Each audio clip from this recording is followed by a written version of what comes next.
Hello everyone! Welcome po once again dito yan sa ating programa and I'm so excited, of course, as usual, dahil nandyan ka at sinasamahan na naman ako sa ating pong programa kung saan ay naghahatid ng tugon sa ating bawat tanong. And of course, every Tuesday night, meron tayo mga pinag-uusapan, tanong at bibigyan sa atin ng tugon mismo ng salita ng Panginoon. Kaya po, sa ngalan po ng aking buong family, I welcome you. At ito po ang programang Solution with Laverne Ducot. Ako po iyon at ako po inyong makakasama at hopefully sasamahan hanggang mamaya pong alas 8:30 ng gabi. So maraming salamat po sa mga awiting atin na pakinggan na naghatid po sa atin sa oras na 35 minuto makalipas ang alas 7 ng gabi. Yung first song po kanina ay of course yun po ay Sadyang Napapanahon, awiting nakakatuwa po na naririnig ko tuwing Semana Santa, awiting Cruz taken from Papuri 25. And of course, yan po isunundan ng Sandigan, awitin naman po na hango sa Papuri 24 na talaga po nagpapaalala sa atin kung gaano tayo pinagpala dahil meron tayong sandigan sa ating Panginoong Hesukristo. And of course, sa gabing ito ay patuloy po natin pagyayamanin ang ating pagkakilala sa Panginoon bilang ating sandigan, ang ating tagapagligtas at makita natin kung gaano po tayo talagang pinagpala ng Diyos pamagitan ng mga tinapos na gawa ng ating Panginoong Hesukristo. Pero bago tayo magtuloy-tuloy sa ating mga pag-uusapan, gusto ko munang batiin po lahat ng ating mga kaibigan. Actually, hindi lahat, hindi ko magagawa yan.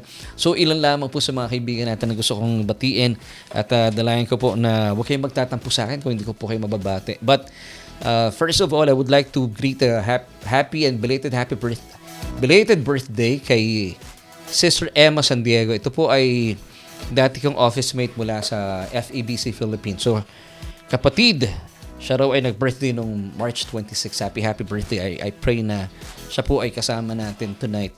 And sa lahat po mga nagsa-celebrate ng kanilang mga birthdays, bagaman hindi po tayo makakilala personally, but of course, sa diwa ng pagkakapatiran, kami po ay nakikigalak sa inyong buhay dahil biyaya po ng Diyos sa kayo po ay may dagdag na edad, dagdag na taon mula sa ating Panginoon. So, happy birthday mula po sa Solution with Laverne Ducot. And of course, binabati rin natin ating mga suki, kagaya ni Sister Mylene Petalino Magadia mula sa Qatar.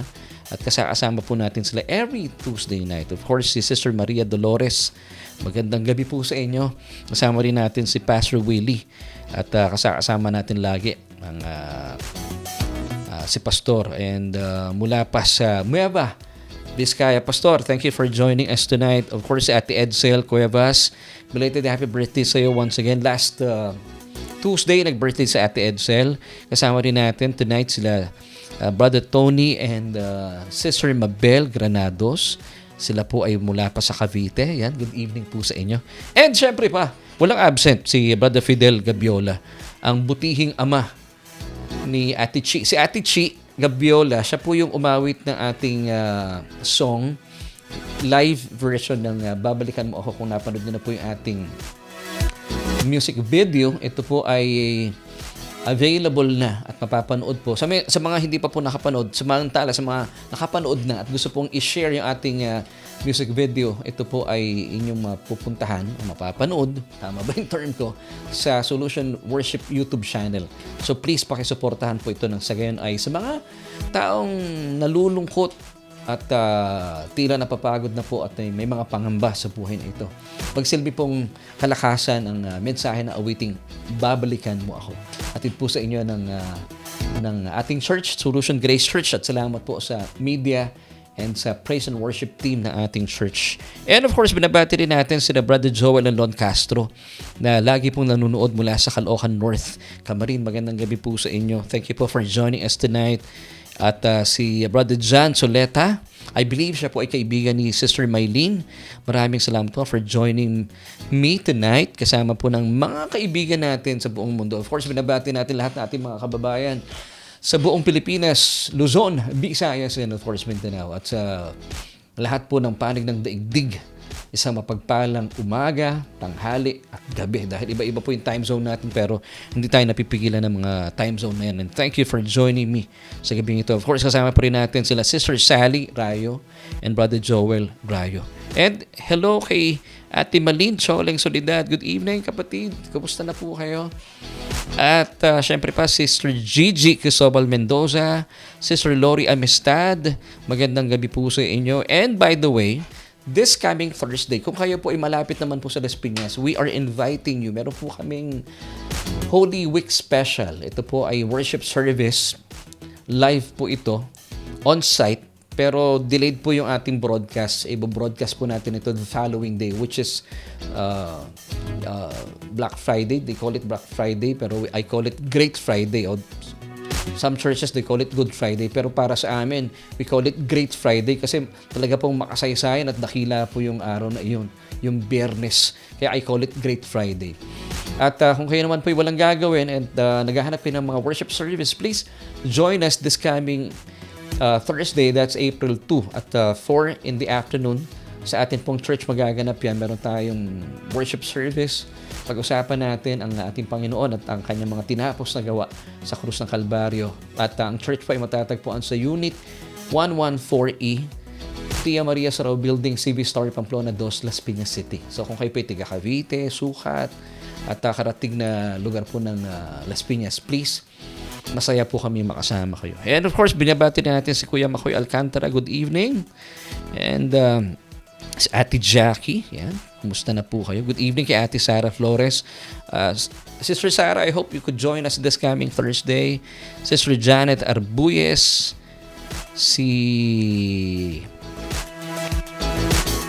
Sino pa ba? Hinahanap ko pa dito. Yun, si Ate Jackie kasama na natin. And sila, pinapabati niya sila Brother Brian Pabustan and Sister Hazel Pan. Yan.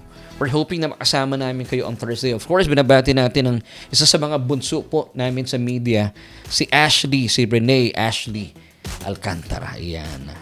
Nun. Oo nga Ate Edsel Para maiba naman. Talaga. Salamat At we hope to see you on the second Sunday of April. Makita-kita tayo dyan sa Taytay. Salamat Ate Edsel at masaya ako nakikita ka.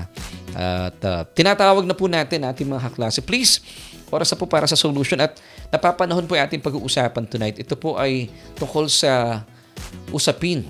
Lalo tigit ay kinikilala po ng maraming Kristiyano na dapat isinasagawa natin. Pero bakit tuwing Semana Santa lang yung Die to Self Daily? So ito po yung message title natin, Die to Self Daily. Of course, pag-usapan na po natin yan at huwag kayong aalis at tuloy-tuloy po tayo sa ating mga pag-uusapan. Dito lang yan sa inyong programa.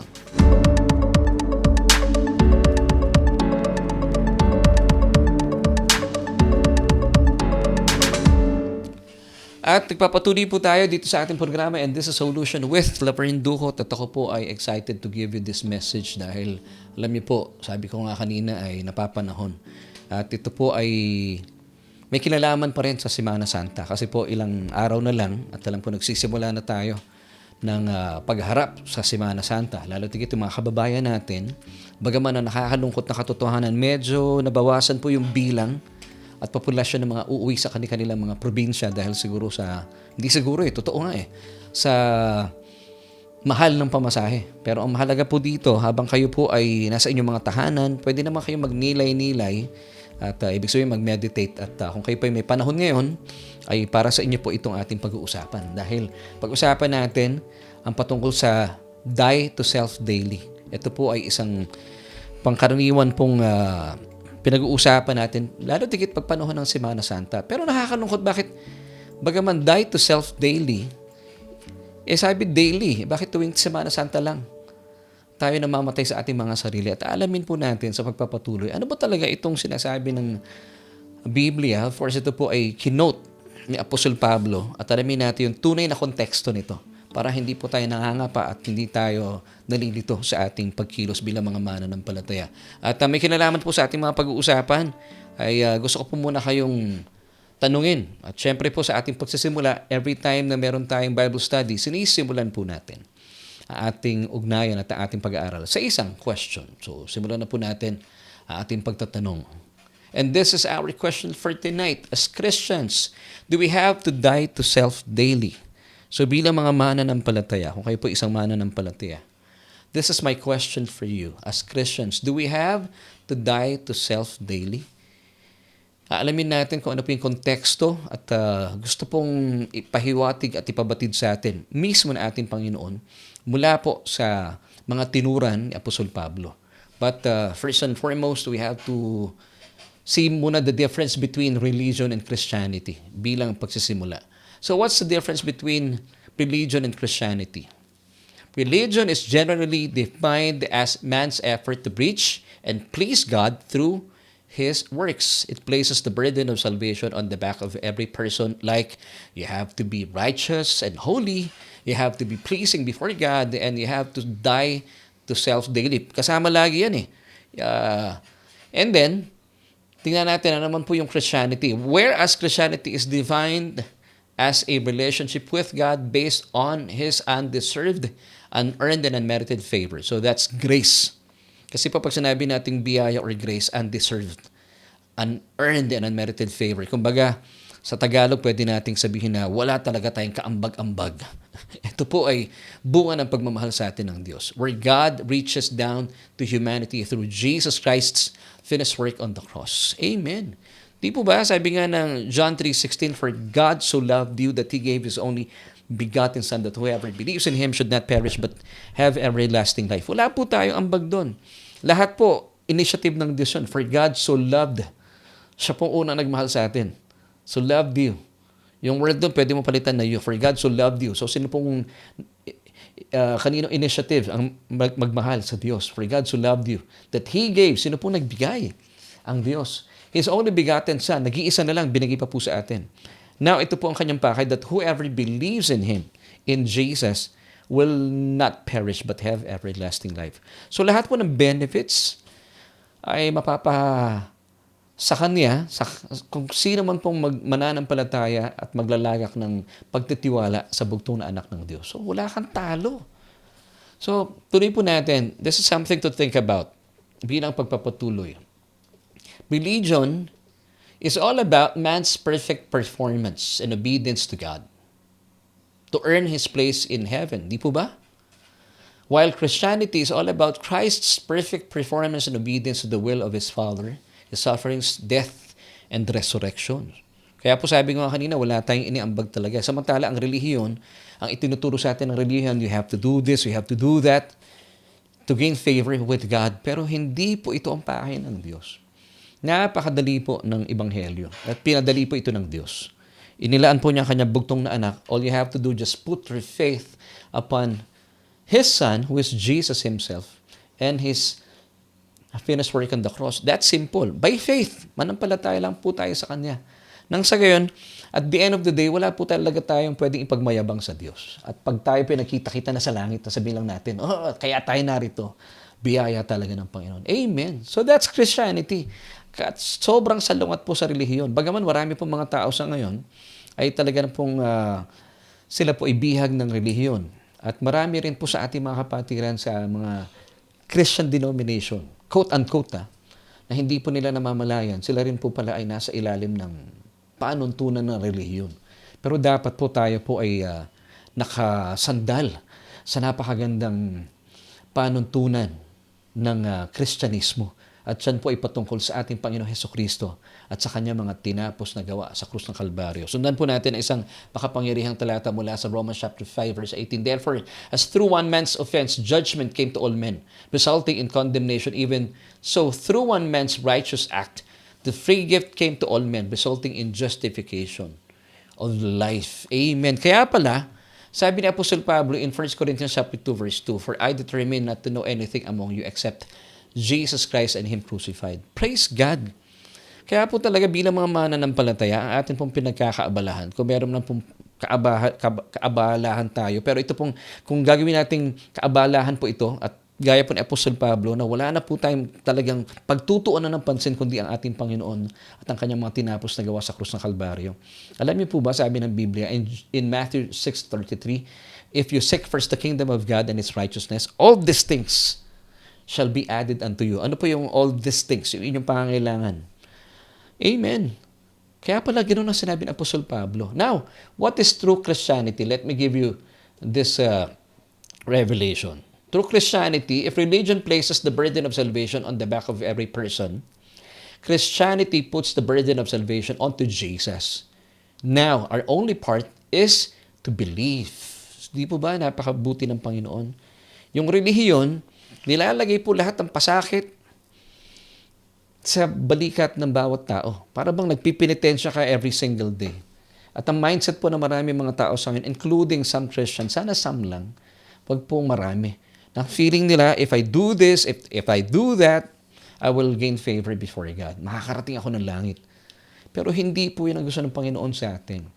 Even po yung ating pamumuhay every single day, gusto po niya tayo po ay full of rest. Resting in the finished work of Christ on the cross. Now, pagyayamanin po natin yan. Gaya ng sinabi ko kanina, marami po mga, o sana konti ilang, na mga mananampalataya, hindi po nila alam na sila pa rin po ay bihag ng relihiyon. At wala po sila dun sa konteksto at panuntunan ng Kristyanismo na napakaganda po talaga ng Kristyanismo. Ito po ay isang paalala po sa atin, isang napakagandang revelasyon o isang napakagandang kapahayagan na pag sinabi natin Kristyanismo, wala po tayong ambag. From the word po, no, Kristo.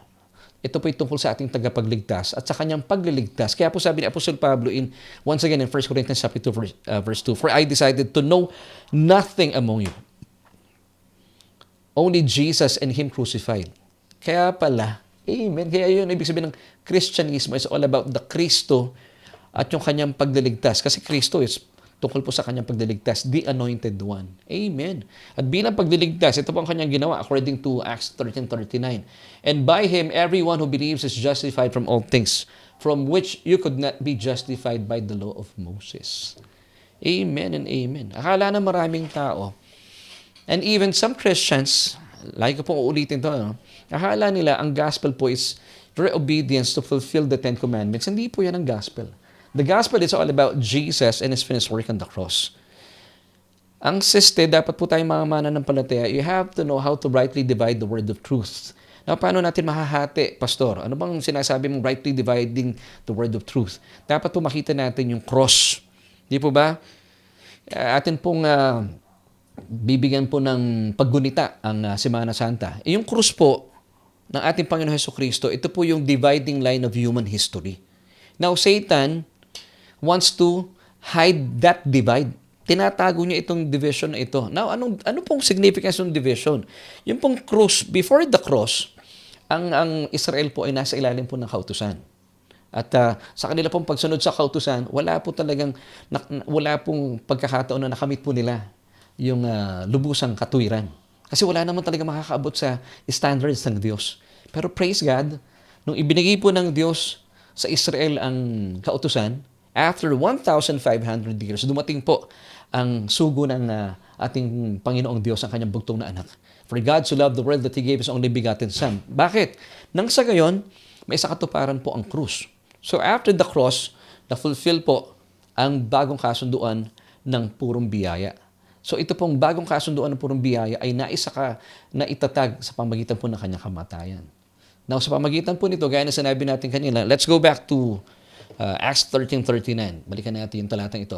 "And by Him," referring to Jesus, "everyone who believes in Jesus is justified or made righteous from all things." See? Ang buti ng Panginoon, which, sa pagpapatuloy, you could not be justified by the law of Moses. Kaya po, kung maunawaan natin, ang tunay po na panuntunan ng Diyos, for you to be saved, talaga pong wala kang pwedeng iambag na effort or dead works. Kaya nga dead works, no? Ang ating pong kaligtasan ay nakaangkla kay Kristo at sa kanyang mga tinapos na gawa sa krus ng Kalbaryo. Now, tuloy-tuloy po tayo sa ating mga pag-uusapan. Let's go back to our question for tonight. So, balikan natin yung question natin at pagyamanin po natin ang pagtalakay dito. As Christians, do we have to die to self daily? Kasi tuwing pinag-uusapan po ang Semana Santa, talagang lumilito po yung topic na ito. You have to die to self daily bilang mananampalataya. Lagi ko po napapakinggan ito sa maraming churches Now, alamin natin, do we have to die to self daily? Ito po ba ang sinasabi sa atin ng Biblia? Bagaman meron po talagang mababasa tayong talata dito, pero alamin natin yung context. Okay? Because I believe that context is king. Pag hindi po natin nalaman yung tunay na konteksto nito, maliligaw po tayo. But before we move on at pagyamanin po at bigyan ng tugon ang tanong na yan, alamin po muna natin yung ating, yung ating ipagdiriwang. Yung pong Semana Santa, ito po ay araw ng pagdiriwang. Bagaman tayo po ay, siyempre, nasaktan doon sa mga pasakit na tinamon ating Panginoong Hesukristo. Pero tandaan po natin, kung hindi po nangyari ang krus, hindi po tayo maliligtas. Naku, talaga po tayo na pong pinakakawawang nilalang sa balat ng lupa. Now, alamin natin, buti na lang at isinakatuparan po at buong pusong sinunod ng Panginoong Hesukristo ang pakay sa Kanya ng Diyos, Ama, na siya po ay isilang. Kaya po tayo nagsa-celebrate ng Christmas, pero hindi po na natili doon, Siya po ay nagdusa at tumantong sa kamatayan. Now, alamin natin, makalipas po na 3 araw, medyo advance tayo, Tuesday pa lang, pero advance na tayo. So, namatay po ang Panginoong Hesukristo, pero after 3 days, siya po ay nabuhay na maguli. At pag-aralan po natin at alamin natin, what are those benefits of the cross? Isa-isayin po natin ito. So, number 1, ano yung benefit number 1 of the cross? The new covenant of pure grace was established. As I've said kanina, ang sa pamamagitan po ng kamatayan ng ating Panginoong Hesukristo, ang bagong kasunduan ng purong biyaya po ay naitatag. So, ibig sabihin, wala na pong saysay ang lumang kasunduan ng kautusan. Malinaw po ito, nakasulat sa Biblia. Hebrews 8:13, in that he says, a new covenant, he has made the first obsolete. Now what is becoming obsolete and growing old is ready to vanish away. So pag sinabing obsolete, wala na po itong saysay. O sa Tagalog, sa ibang terminong Tagalog, ito po ay paso na. Hebrews 9:15, ito pa po ang dahilan. And for this reason, he is the mediator of the new covenant by means of death, for the redemption of the transgressions under the first covenant, that those who are called may receive the promise of the eternal inheritance. So then pa po natin Hebrews 10 verse 9. Then he said, behold, I have come to do your will, O God. He takes away the first that he may establish the second. So malinaw po dito, salamat sa Panginoon sa kanyang kamatayan sa krus ng Kalbaryo, ay talaga pong isinantabi na po yung lumang kasunduan ng kautusan na ito po ay exclusively and uniquely given to the Jewish people para po maitatag na itong bagong kasunduan ng purong biyaya. Kalinaw po na sinasabi ng Hebrews 10 verse 9 at ito po ay maliwanag at alam po ng Panginoong Hesukristo na ito po ang kanyang gaganapin sa pamamagitan ng kanyang kamatayan. Sundan pa po natin. Purihin ng Panginoon, sabi ng Romans chapter 6 verse 14. For sin shall not have dominion or power over you. Why? This is the answer. For you are not under law, but under grace. Amen. And then, ito po yung ating key verse for tonight, found in Romans chapter 6, verse 11. Likewise, you also reckon yourselves to be dead indeed to sin, but alive to God in Christ Jesus our Lord. So ano po ibig sabihin dito? Nung word na reckon. Dapat angkinin po natin kung ano po yung nangyari sa ating Panginoong Hesukristo na pagyayamanin po natin mamaya. Yun din po ang nangyari sa atin bilang mga mananampalataya. So that's number 1. The benefits of the cross. The first benefit is the new covenant of pure grace was established. So sundan natin. Ikalawa. Ito po yung ikalawang sa napakaraming benefits. Marami pong benefits talaga ang cross, pero I hope ma-cover po natin itong 5 na ginawa ko. As a Christian, you were crucified with Christ. Amen. Di ba sabi ko kanina, reckon yourselves kung ano po yung nangyari sa ating Panginoon Hesukristo doon sa krus, it also happened to us bilang mga nakipag-isa sa Kanya. So as Christians, we were crucified with Christ. Ito po yung sinasabi ng mga patunay ng mga talata found in Romans chapter 6 verse 6. Knowing this, that our old man was crucified with, yung him dito si Jesus. Why? That the body of sin might be done away with, that we should no longer be slaves of sin. So yun pala yung dahilan para hindi na rin po tayo alipin ng kasalanan. So that's number 2. As a Christian, you were crucified with Christ. Sundan na po natin. Number 3. As a Christian, you already died with Christ. So hindi lamang po tayo napako kasama ng Panginoon, tayo rin po ay namatay kasama niya. Romans chapter 6 verse 8, yung first part. Now if we died with Christ, amen. So malinaw, kayo po ay namatay kasama ni Kristo. Isa po yan sa mga benepisyo sa krus. Ano naman kung namatay ako kasama ni Kristo? Sundan natin, number 4. As a Christian, you were buried with Christ. So, hindi lamang po tayo basta namatay kasama ng ating Panginoong Hesukristo, kundi tayo rin po ay inilibing kasama niya. Romans chapter 6 verse 4. Therefore, we were buried with Him through baptism into death, that just as Christ was raised from the dead by the glory of the Father, even so we also should walk in newness of life. So dito po pinapaalala sa atin bilang mga mananampalataya, hindi na ikaw yung lumang ikaw. Kayo po ay dating salbahe, permit to say this word, maldita, scammer. Hindi ka na ganun. Ikaw ay may asawa na, ay nambababae ka pa, hindi ka na ganun. Kung ikaw naman ay nagnanakaw dati, pero kung kayo po ay nakipag-isa na kay Kristo, hindi ka na ganun. Binago ka na. Sabi nga po ng 2 Corinthians 5 verse 17, therefore if anyone or if any man is in Christ, who is in Christ? Take note who is in Christ? So ibig sabihin pag born again, you are now in Christ. If any man is who is in Christ, he is now a new creation. All things have passed away. Mga lumang mga bagay daw po have passed away. Behold, be aware. All things, lahat ng mga bagay becomes new.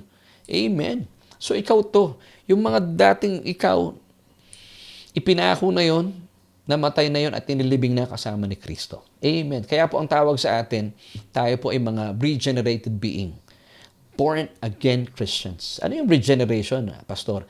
Pag sinabing regeneration, it's an act of God. See, wala tayong ambag, ang Diyos ang kumilos. It's an act of God where a spiritually dead person like you and me, or a spiritually dead person is made alive in Christ Jesus through the Holy Spirit. Yung triune God po, siya po ang kumilos sa mga pagbabago na ganap sa ating buhay. Amen. So, that's the benefit, isa sa mga benefits ng cross. So, tuloy po natin nasa number 4 na po tayo. So, once again, number 4 is as a Christian, you were buried with Christ, pero hindi po natapos dyan. Number 5, as a Christian, you were raised with Christ. Nabuhay po tayong magulay kasama ni Kristo. Romans chapter 6 verse 8. Now, if we died with Christ, we believe that we shall also live with Him. Kaya nga po sabi sa atin ng Biblia, lumakad tayo sa ating bagong pagkatao. Amen. So, habang nagdinilay-nilay po tayo ngayong Semana Santa, bigyan po natin ng dangal at honor yung mga tinapos sa gawa ng ating Panginoon Hesukristo. Na talaga pong maging conscious kayo na hindi na ikaw yung dati. Kasi marami ako nakakausap na sabi nila, Pastor, ayoko nagagalit. Nako, Pastor. Meron pa iba nagsabi, ayokong makita mo ako magalit kasi pag nakita mo ako magalit, nako, para akong leon. Nako, baka matisod ka. Sabi ko, bakit naman po ako matitisod? Kasi pag nagalit ako, Pastor, nako talaga naman, lumalabas yung totoong ako. Sabi ko, di po ba mananampalataya na po kayo? Hindi ka na leon. Yung totoong ikaw ngayon, binago na po kayo. So bakit po may mga ganung mananampalataya na para bang pakiramdam nila na katitisuran sila? You know why? What's the reason behind? Kasi po hindi sila conscious of their new person in Christ. Hindi nila alam kung sino talaga sila. So I'm telling you, kung kayo po ay nakipag-isa kay Kristo, yung dati yung masamang ugali, wala na yun, patayin na po yun. Kayo po ay bago ng nilalang. So kapag ito po ay tinatayuan natin sa ngayon, at sa araw-araw ay pinapamuhay natin, we are giving honor to the finished work of Christ on the cross. Now, amen. Praise God. So pakilagay po sa ating comment section ang katotohanan. Pakilagay niyo po dyan, I am a new creation. Amen. Do you believe this, church? Yes, you are a new creation. Amen. So tuloy po natin at dito tayo, puntahan natin yung ating key verse for tonight para sagutin po yung question natin. As Christian, do we have to die to self daily? Romans chapter 6 verse 11. Likewise, you also reckon yourselves to be dead indeed to sin, but alive to God in Christ Jesus. So patay na raw po tayo. Talaga, nandun yung word na indeed to sin. Patay na talaga tayo sa kasalanan. Pero, buhay tayo sa Diyos, kay Kristo Jesus na ating Panginoon. Now, magkaroon tayo ng word study. Yung pong word dito na recon, in Greek, it's logizomai. Ano ibig sabihin logizomai? Yung logi dito ay logic. So, ibig sabihin po nito, in English, believe or accept something as certain. For example, Recon yourself. Pag sinabi ko kunwari ng iyong employer, sabi ng boss mo, recon yourself na meron kang ah, ah, pera sa inyong bangko na 100 million.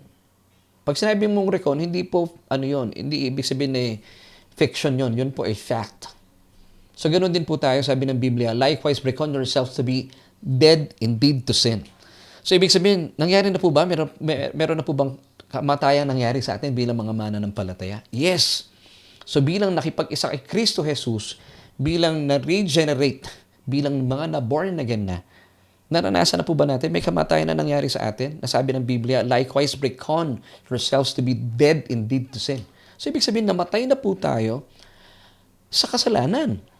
Nang sa gayon, ay makita po natin ang biyaya ng Diyos sa tayo po'y nabuhay sa Diyos kay Kristo Jesus na ating Panginoon. So, namatay na tayo. Pag sinabing namatay na, ito po ba ay present tense or past tense? Past tense. It already happened.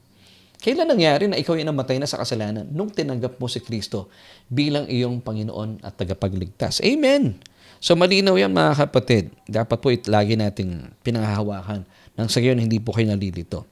Now, tuloy po natin ang pag-aaral. Sabi po ng 1 Corinthians, dito tayo, 1 Corinthians 15:30. May ilang po mga tagapagturo kasi na sinasabi nila, hindi, kailangan mo pa rin talaga mamatay sa iyong sarili araw-araw. Ito po yung pinangahawakan nila mga talata. Let me give you these verses. Let's start with verse 30. And why do we stand in jeopardy every hour? I affirm by the boasting in you, which I have in Christ Jesus our Lord, I die daily. Ito po yung sinabi ni Apostol Pablo. I die daily. So ngayon, ito po ay kinalinga ng mga tagapagturo, mga kapwa natin mananampalataya. At ako rin po ay lumaki sa ganitong turo na bilang Kristiyano, Laverne, you have to die to self daily. Now, ang question ko, how will I die to self daily? Paano ba? Sabi nila sa akin, dapat kung ikaw ay mananampalataya na, you have to deprive yourself sa mga magagandang bagay sa buhay. Kung nag-sacrifice ang Panginoon, dapat magsakripisyo ka pa rin. Gayahin mo yung sakripisyo ng Panginoon. Pero marami ako nakikita mga mananampalataya and even pastors na hindi ko naman nakikita if this is yung context ng die to self daily. And dami ko nakikita pastor na talaga namang pinagpala, masaya, at hindi naman nila dinideprive yung sarili nila sa biyaya ng buhay na ito. So paano yung die to self daily? Meron akong napapanood na ibang mga pastor, dati po sila ay nasa isang malaking tahanan, lumipat na lang sa isang maliit na bahay dahil pinapractice daw po nila yung sinabi ng Panginoon through the apostle Paul that they have died to self daily. At pag nagpipreach po itong pastor na napapanood ko noon, ay talagang nakatapak, hindi siya nagsasapatos. Hindi ko alam kung yun po ang kanyang pamamaraan of exercising yung sinabi ng Apostol Pablo na die to self daily. Now, anong konteksto po nito? Once again, it's found in 1 Corinthians 15:30-31. Now, alamin po natin kung anong ibig sabihin ni Apostol Pablo dito kasi dapat importante yung context because context is king. So, pag sinabing I die to self daily, ano sinabi ni Apostol Pablo? Alamin natin. So, this is something to think about para hindi po tayo naliligaw. So, when Apostle Paul said, I die daily, found in 1 Corinthians 15:31, is about the physical dangers he encountered as a traveling apostle. Kasi po si Apostle Pablo, as we all know, kung kayo po ay nag-aaral ng salita ng Panginoon at nagbabasa ng Bible, alam niyo naman po na palipat-lipat ang lugar si Apostle Pablo from one place to another bilang isang misyonero, bilang isang evangelist, bilang isang tagapag-turo. Talaga pong alam mo, pag ikaw ay nasa field, you will be facing a lot of dangers sa labas, di ba? Kahit nga nagda-drive ka pa lang marami pong mga disgrasya na pwede mangyari sa kalsada. Kaya po ako talaga every single day, kasama, sinasabi ko sa mga anak ko, pag lumalabas tayo ng bahay, you have to pray. Never neglect to pray. Huwag po natin iti-take for granted ang pagpipray kasi po ang kalaban ng Diablo, freaked out na po yan. Gusto niya po tayong saktan. So every single day, ako po, pag mahawak na ako sa manobela, magdadrive ako talagang, Lord, I ask, of course first and foremost, sabi ng Biblia, the principal thing you ask for wisdom, that's number one. Ikalawa, you ask for favor. And then, you ask for protection. Never po ninyo iti-take for granted ito. Kasi po, talaga ang kalaban ay gusto niyang saktan po tayo. So talagang kinakailangan po nating manalangin. Dahil, alam niyo na sa kalsada, ako nga po, ang lagi kong karanasan yung mga nag-overtake sa kanan mo, mga motor, ang daming motor, pwede mo masagi o pwede kang masagi o pwede kang mahuli at talaga namang yung possibilities na ikaw ay madisgrasya. Talagang nandun. Pero salamat sa Panginoon, we have an access na pwede tayong maglambing. At syempre, gusto naman talaga na ating Ama sa Langit yun na ingatan tayo. Pero syempre, dapat po, nagpipray tayo. Pag nagpipray tayo, we are telling our Abba, our Father, Lord, umaasa lang ako sa iyong pag-iingat. Yan po ibig sabihin ng panalangin. Amen. Kaya po, you ask, early in the morning, yung prayer ko po, sabi ng Biblia, the principal thing, I ask for wisdom, and then sinusunod ako ng favor, and then protection. Sa buong mag-anak po ninyo, pa-cover niyo po yan. Gustong-gusto ng Panginoon yan. Now, so once again, balikan natin, this is true to think about. When Apostle Paul said, I die daily, found in 1 Corinthians 15:31, it's all about the physical dangers he encountered as a traveling apostle. Now, ito po sinabi niya in verse 32 ng 1 Corinthians. Tingnan niyo po ito. Kaya po, context is king. What good has it done me if merely from a human point of view, I fought with wild animals at Ephesus? So, ibig sabihin, talaga pong, kumbaga, every single day, talagang he encountered troubles and iba't ibang disgrasya bilang traveling apostle. Kaya talagang, ang linaw ng context, no? So, hindi naman pala tayo gusto ma-deprive ng Panginoon sa kagandahan ng buhay. Nakasanayan po natin. So, mga kapatid, kaya pala, ang katotohanan po dito, no? Yung ating katuruan, na sinasabi po ng pangkaraniwan, no? Na you have to deprive yourself sa sarap ng buhay. Pero ang dami ko nakikita mga Kristyano, di naman ito ginagawa. Pero sila yung numero 1 nagsasabi, you have to die to self daily. Dapat daily, i-deprive mo yung sarili mo. Dapat hindi rin magandang damit mo. Ang dami ko nakikita mga pastor, talagang branded pa yung mga damit. Wala pong masama doon. Kung kaya niyong bumili, why not? Pero, yun ba talaga sinasabi ng Biblia? You have to deprive yourself kung nagsakripisyo ang Panginoon. Dapat magsakripisyo ka pa rin ngayon. Ang dami mga pastor, talaga naman pong nakaka-bless nga. Ang gaganda ng mga damit. Wala pong problema doon. Pero sila yung nagsasabi, you have to die to self daily, pero hindi naman nila pinapractice. Now, buti na lang, hindi naman pa pala yun ang gusto ng Panginoon sa atin. So, ang gusto lang ng Panginoon sa atin, you have to be conscious. Kung pag-uusapan ng kamatayan, namatay na tayo. Minsan. At nung tayo po tumanggap sa Panginoon, we died with Jesus. Tayo po namatay na sa kasalanan. Sabi ng Romans 6:11, likewise, reckon yourself to be dead indeed to sin. Nandun yung word na indeed. Namatay ka na talaga sa kasalanan, but alive to God in Christ Jesus our Lord. So, namatay na tayo minsan. Nung namatay nga, di ba? Inilibing, kasama ni Kristo. And then, nung nabuhay na maguli ang Panginoon, kasama rin po tayo. So, nakita niyo po, lahat po ng mga pangyayaring yon, i-recon natin. Dapat i-accept natin kung ano po yung nangyari sa Panginoon. It also happened to us. Pero lahat pang ng mga bagay na nangyari kay Kristo, puro po isang beses lang. Hindi po lagi tayong mamamatay. At meron pa akong naririnig ngayon, sinasabi nila, kapag daw po ang mga mananampalataya nagkakasala, lagi nating pinapako ang Panginoon Hesukristo sa krus ng Kalbaryo. Hindi po biblical yan. Yung pong pagkapako ng Panginoon Hesukristo sa krus ng Kalbaryo, isang beses lang yon. At sapat na po iyon sa katubusan ng ating mga kasalanan. Kadalasan po gumagawa tayo ng sarili natin mga sermon. Ako po, delikado yan. Dapat nakapasok na tayo sa konteksto ng ating mga pinag-uusapan. So, sabi po ni Apostol Pablo dito, malinaw sa kanya. Let's go back to 1 Corinthians 2, verse 2. For I decided to know nothing among you except Jesus Christ and Him crucified. Sabi po ng Ebanghelyo, so, sa kamatayan ng ating Panginoon Hesukristo, minsan lang tayo namatay kasama niya. Amen. So, wag na po tayong gumawa pa ng iba pang mga kwento. So, mga kapatid, ang die to self daily po, sa totoo lang sa kontekstong pinag-uusapan natin, base po sa mga nakagisna ng maraming mananampalataya na dapat daw po nagtitiis ang isang mananampalataya, nagdurusa, dinideprive ang sarili sa sarap ng buhay. Alam niyo po ba, yan po ay katuruan ng mga monks at pinapractice po nila yung tinatawag na asceticism. Now, ano yung asceticism? Yan, pag-usapan natin.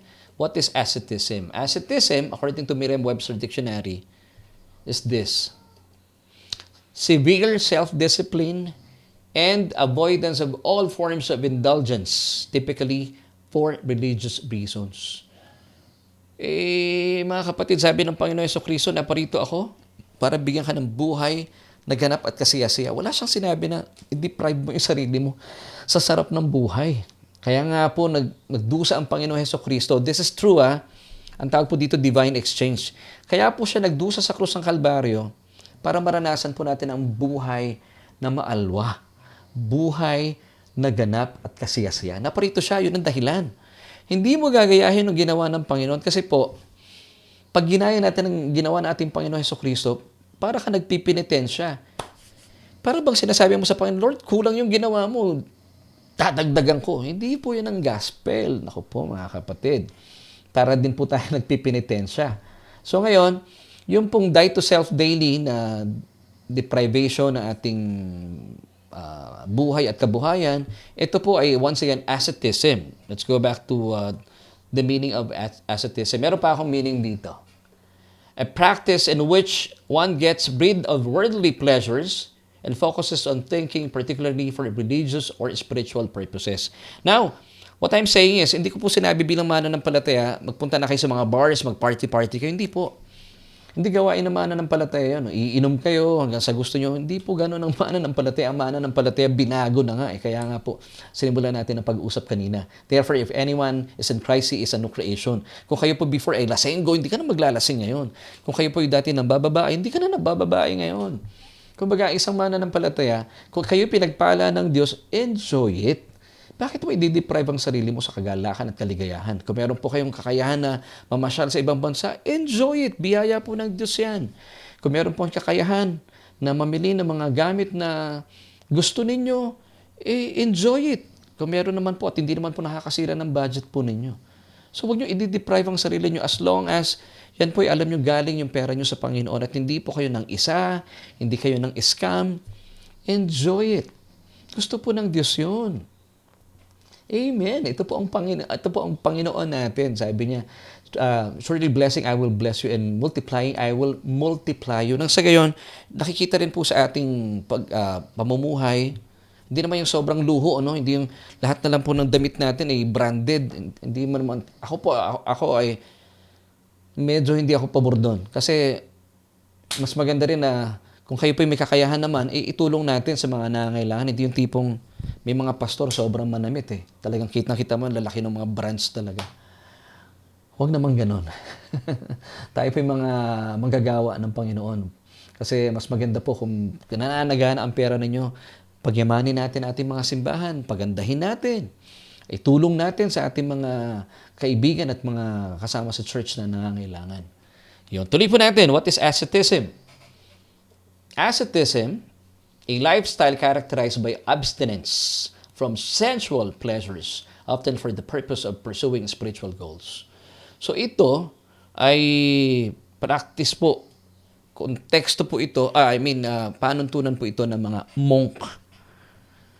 Pero hindi po ito dapat, of course, no, pwede nating enjoy ating mga sarili, pero hindi to the point na ang pakiramdam mo pag ako'y nagtiis, pagpapalain ako ng Diyos. Hindi po. Pinagpala ka na ng Diyos. Alam niyo po ba tayo pinagpala ng Diyos? Hindi po dahil sa ating mga ginagawa, kundi dahil sa mga ginawa na ng ating Panginoon sa krus ng Kalbaryo. And once again, ang pakay po ng Diyos sa atin, sabi po ng ating Panginoon kung bakit siya naparito.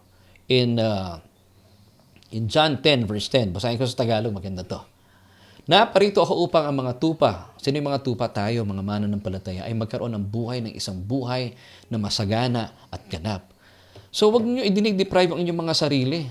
Pastor, ngayong Semana Santa, hindi ko kakain ng ganito, ng ganyan. Hindi po tayo pinagbabawalan na kumain. Pastor, ako'y naglilingkod sa Panginoon, hindi ako mag-aasawa. Alam niyo po ba yung mga ganyang doktrina? Would you believe it? Sabi ng Biblia, it's a doctrine of the demons. Yung mga marami ipinagbabawal. Now let's go to 1 Timothy chapter 4, verses 1, 2, and 3. Now the Spirit Holy Spirit po itong capital S. Now, the Holy Spirit expressly says that in latter times, some will depart from the faith, giving heed to deceiving spirits and doctrines of demons. Ano itong mga doctrines of demons? Verse 2 is speaking lies in hypocrisy, having their own conscience sealed with the hot iron. Ito yung sinasabi ko kanina eh. Marami mga nagtuturo mga pastor, sakripisyo tayo. You have to die to self daily. Pero makikita mo, talaga naman, napakaluho nila. Hindi nagko-connect. Tapos out of context pa yung kanilang paliwanag na die to self daily. Sige nga, paano kayo magda-die to self daily? Na i-deprive mo yung sarili mo? Now, sabi nga dito, and even, let's go to verse 3. Yung sabi ng, yung bawal ka mag-asawa, sasakripisyo ako, pastor eh. Alam niyo po ba, sabi ng 1 Timothy 4:1, that's a doctrine of the demons, forbidding to marry and commanding to abstain from foods which God created to be received with thanksgiving by those who believe and know the truth. Now, mga kapatid, kung meron kayong kayang kainin, kainin nyo. Pero kung alam niyo po makakasama sa inyo, huwag nyo kakainin, of course. Bilang mga mananampalataya, we have the mind of Christ. Pag bawal na yan sa inyo, at nagkakos po ng gout, huwag nyo nang kainin. Kayo din po mahihirapan. What I'm saying is, kung kaya nyo naman pong bumili at pagsasaluhan ninyong pamilya, kainin po ninyo. Pastor, Semana Santa, di ba bawal? Wala pong pinagbabawal. Ang bawal pong kainin, yung hindi luto. Lutuin yan. At kung kaya nyo po, enjoy it. At kung mas maganda, bigyan nyo po yung mga kapatiran, mag-share po kayo sa inyong mga kapitbahay. Pero of course, kung yung kapitbahay nyo ay hindi po kumakain yan, irespeto natin. Di ba? Para hindi po tayo kahihaya. Now, tayo po ay kumikilos, hindi, ang dami natin mga pinagbabawal kasi feeling natin, hindi kailangan kong gawin ito para pagpalain ako ng Diyos, para kaluguran ako ng Diyos. Hindi po. Tayo po ay kinaluguran na at pinagpala ng Diyos. According to Ephesians chapter 1 verse 6, to the praise of the glory of His grace by which He has made us accepted in the Beloved. And the word accepted in Greek, it's karito, highly favored. Amen. We are highly favored. So dan pa po natin, mga kapatid, bilang mga mananampalataya, nasa atin po ang banal na spirito. At ang banal na spirito po ay makikita sa atin ang bunga ng banal na spirito. Amen and amen. Ang pagpipigil po sa sarili o self-control, ay yan po ay pagkilos din ng banal na spirito. So yung baling pagpipigil na para bang asceticism na, hindi po makadiyos yun. Pero yung sinasabi po ng Biblia na pagpipigil sa sarili, ito po ay bunga rin ng banal na spirito. Wow! Ang galing ha? Amen. So basahin natin ang sinasabi ng Galatians chapter 5 verses 22 till 23. But the fruit of the Spirit is love, joy, peace, long-suffering, kindness, goodness, faithfulness, gentleness, self-control. Against such there is no law. See, even po ang self-control, it's a fruit of the Spirit. Hindi po ito pagpipigil na ginagawa through your effort. No. Ang buti talaga ng Panginoon. So kapag kayo po ay nasa Panginoon, even po yung self-control ay bunga ng banal na spirito na nananahan na sa iyong born-again spirit. Amen and amen. So, balikan na po natin yung ating question for tonight bilang pagtatapos po sa ating pagtalakay. As Christians, do we have to die to self daily? Bilang mga mananampalataya, do we have to die to self daily? Now, this is our solution. As a Christian, you just have to be aware of who you are in Christ and what He has done for you at the cross. Amen. So bilang mga mananampalataya, hindi mo na kailangan pang mamatay sa sarili mo because sabi nga po ng Romans 6, verses 6 till 8, knowing this, that our old man was crucified with Jesus, that's number 1, reason that the body of sin might be done away with, that we should no longer be slaves of sin. Then verse 7 tells us, for he who has died has been freed from sins. See, church, mga kapatid, who has died, that's past tense already.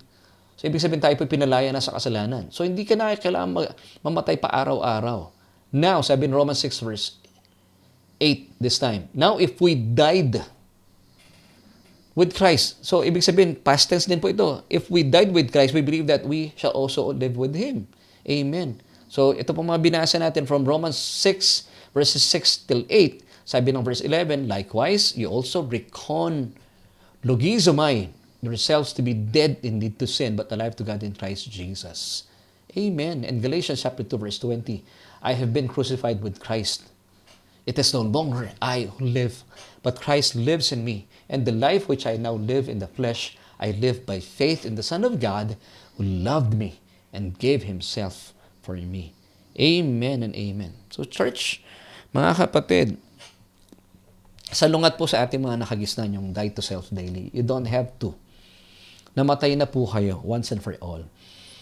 At kayo po ay buhay na ngayon. So enjoy this life na nagbibigay po ng kaluwalhatian sa Diyos. Di po ba? Kaya po ang tinutuloy na ibang mga mananampalataya, ang hirap maging Krisyano, ang daming bawal. Hindi po. Nung naging Krisyano, lalo po kayo naging malaya. Malaya ka na sa hindi paggawa ng kasalanan, malaya ka na gumawa ng kabutihan ng mga bagay na nagbibigay ng kapurihan at luwalhati sa Diyos. So, kayo po ay buhay na buhay. Kaya po ngayong Semana Santa, ipagdiriwang po natin ang mga tinapos na gawa ni Kristo Jesus. Kasi tayo po ang mga beneficiary ng kanyang mga tinapos na gawa sa krus ng Kalbaryo. Kaya po napakasarap ng buhay natin. So, you don't have to die to self daily. Hindi po yan ang konteksto gaya ng sinabi ni Apostol Pablo. So I pray na ito po yung naging malinaw sa atin as we commemorate ito pong Semana Santa. Mas lalo po natin ma-appreciate ang pagmamahal sa atin ng Diyos pamagitan ng kanyang bugtong na anak na nagdusa na humantong sa kamatayan para po sa kabayaran at katubusan ating mga kasalanan at kaligtasan, of course, na ating mga buhay. So, kaibigan, kung kayo po ay wala pang relasyon sa Panginoon at gusto mong maranasan itong kamatayan ng ating Panginoong Hesukristo, pero hindi po natapos doon. Ang buhay na walang hanggan. Please pray this prayer with me at tanggapin po ang Panginoon bilang inyong Panginoon at tagapagligtas. At buksan po inyong mga puso at paniwalaan na hindi po nanatiling patay ang Panginoong Jesus bagkus siya po ay nabuhay na maguli after 3 days. Bilang patunay na sino mang mananampalataya sa Kanya ay mararanasan po ang isang buhay na matuwid sa harapan ng Diyos dahil kay Kristo. So, please pray this prayer with me. Sabihin niyo po ito mula sa inyong mga puso. O Diyos, kinikilala ko ang aking sarili na apart from you, ay wala po akong magagawa dahil alam kong ako ay walang kakayahan. Kaya naman, ako ay lumalapit sa iyo, nananampalataya, na sa iyong kamatayan doon sa krus ng Kalbaryo, winakasan na ang aking kasalanan. At Jesus, makalipas ng 3 araw, ikaw ay nabuhay mula sa kamatayan bilang patutuo at patunay na ako ngayon ay itinuturing na matuwid ng Diyos sa kanyang harapan. Salamat po sa iyong kaloob na kaligtasan. Salamat, O Diyos. Sa pangalan ni Jesus. Amen at amen. Kung kayo po ay sumabay sa panalangin yan at kayo po ay napagpala at alam kong kayo po ay anak na ng Diyos, so welcome to the family of God. At gusto ko naman po ipanalangin ngayon, ikaw, kapatid, isang kapatid na sa Panginoon, at kung kayo po isa sa mga nabuksan mula sa ating mga pinag-uusapan, ay purihin ng Panginoon dahil for the longest time, marahil akala natin yung die to self daily, no? I-deprive mo yung sarili mo, hindi pala. So I would like to pray for you at patuloy natin appreciate ang kabutihan ng Diyos sa pamamagitan ng ating Panginoon Hesukristo. Aba, maraming salamat po sa gabing ito for teaching us about the true context ng sinabi po ni Apostol Pablo, die to self daily. Panginoon, salamat dahil hindi pala ito tungkol sa i-deprive namin aming mga sarili because ang naisin po sa amin ay isang buhay na ganap at kasaya-saya. At ngayon pong linggong ito, tulungan niyo po kami na lalo po namin ma-appreciate ang iyong pagmamahal sa pamagitan po ng mga pagdurusa na humantong po sa kamatayan ng aming Panginoong Hesukristo bilang katubusan sa aming mga kasalanan at para sa aming mga kaligtasan. Salamat po sa mga katotohanan ito. Pinupuri ka namin at tayong sa iyo lamang po ang lahat ng papuri at pagsamba sa pangalan ni Jesus. Amen at amen.